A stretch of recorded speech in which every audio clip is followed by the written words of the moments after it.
Alala. Alala ka, ano sila doon? Ayun lang. Pumasok na yung mga iba, oh.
Protektahan nyo ba ang US Embassy na nagpapaulan ng bomba sa Palestine?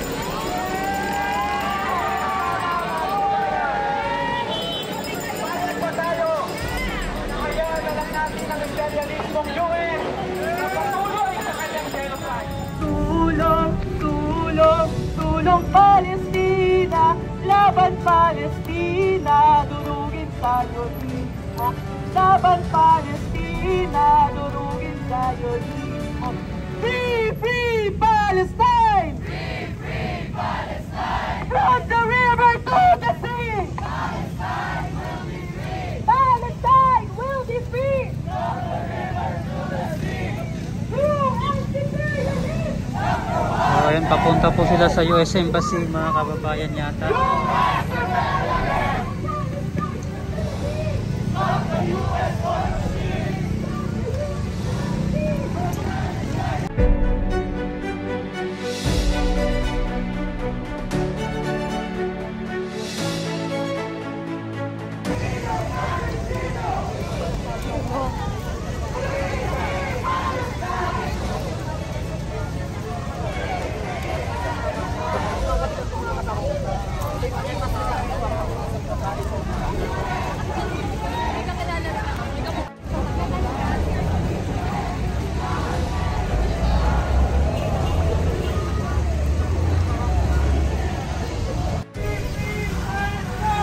Papunta sila sa ano,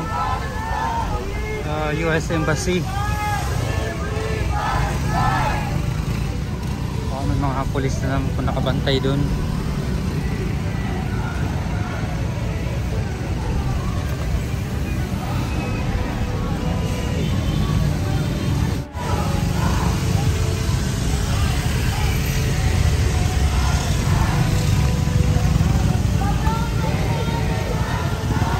May mga pulis na po nakabarikada doon sa unahan, mga kababayan.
Ito yung mga barikada na pulis.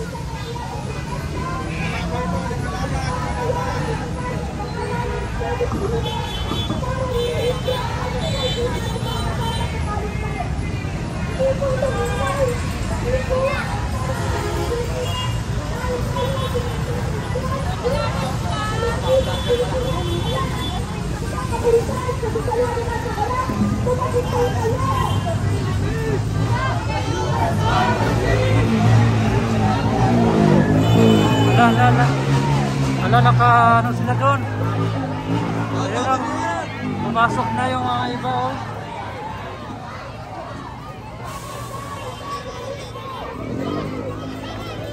Ayun na yung mga kapulisan natin. Sumugod na.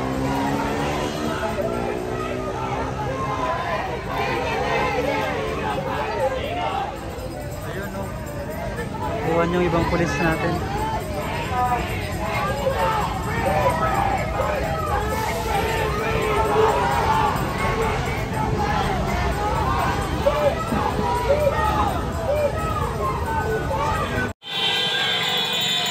Ayan na mga kababayan yung mga nagrally dito sa may malapit sa US Embassy.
Pinoprotektahan nyo ba ang US Embassy na nagpapaulan ng bomba sa Palestine?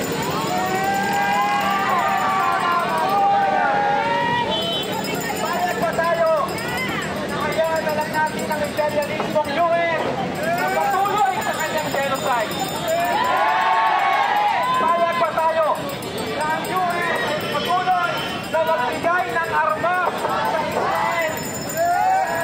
Kaya po tayo nandito malapit sa US Embassy dahil bukol tayo dito sa kapatay bigay ng US sa Israel.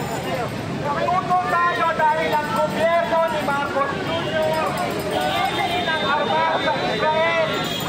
Nakakaya na kamagaling itong ating pamahalaan. Kaya wala tayong nakitang dahilan bakit tayo kailangan harangan at parakas sa simulan ang paglaban ng mamamayan. Sino sa inyo ang sumusuporta sa mga war criminal? Meron ba? Itong mga pulis na nasa harap natin, pinoprotektahan nila ang mga war criminal tulad ni Biden, tulad ni Netanyahu.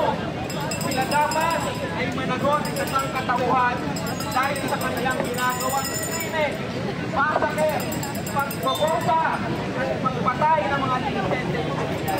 Kaya po isang taon, nakalipat po ang Al-Aqsa Plan. Tayo po, nagsisindigan ng mga Pilipino. Kung Bongbong Marcos, punta lang kayo. Tayo, ay Pilipino, nagsasalita laban sa imperialismo. Kailangan natin ang ating mga kabaho, mga kasama. Pagpupugay sa mga marking ng Al-Aqsa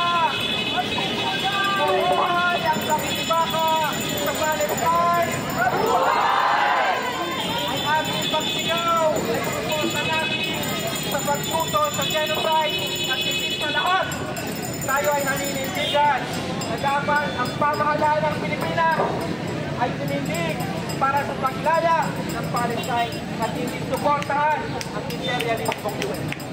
US imperialist! Number one terrorist! Number one terrorist! US imperialist! Filipino Palestino! Laban sa imperialismo! Laban sa imperialismo! Filipino Palestino! Mga kasama, nakikita po natin dito sa harapan natin kung paano nagpapakatuta si Marcos sa kanyang mga kasabakan na mga sundalo at pulis. Namontikan nyo mga kasama, pinipin mo po ang ating mga panawagan. Ito pa'y mula sa mga komunidad at mga biktima ng Palestina. Pero itong ating mga pulis, mga utak, pulbura, wala itong ginawa. Hindi bago. At hindi mo protesta ng mamamayan. Mga kasama, alam natin, itong laban, ang pakikipag-digbalo ng Israel sa Palestine ay hindi lamang sa pino ng reliyon. Meron pong ekonomikal na interes puso ang US. At kung mapapalitan po natin itong nakaraan lamang, hindi po nasapatan na nakonserto ang Israel at US na pagbabomba sa komunidad ng Palestina. Sinatin po ngayon ay pinabomba ang anong bansa. Anong bansa mga kasama? Tama! Pati na Lebanon at nakawalang hiya ng US at Israel. Mapadawak po ang kanilang timba sa reyon ng West Asia. Dahil mga kasama na pakayaman po ng West Asia sa oil reserve kung dahilan kung bakit nandoon ang US sa kasalukuyan. Kaya para ilansan ang katangian ng dahil nilang okupasyon, hindi lamang sa Palestine,